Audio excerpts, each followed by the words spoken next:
The aim of the following experiment is to record dynamic processes in living Drosophila oocytes. This is achieved by first isolating intact ovaries from well-fed 2-day-old female flies.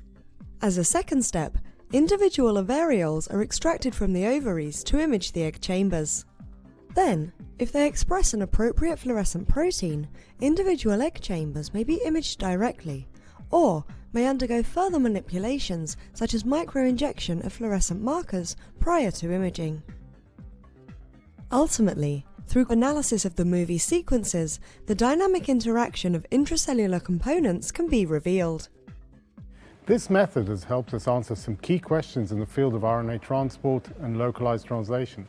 For example, how is the expression of proteins that set up the body plan regulated in time and space in the living oocyte?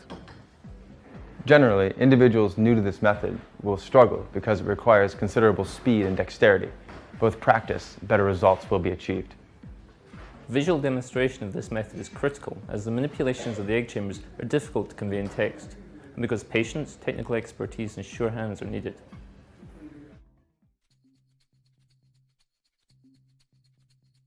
Begin this procedure by placing a small drop of halocarbon oil on a cover slip and set it aside.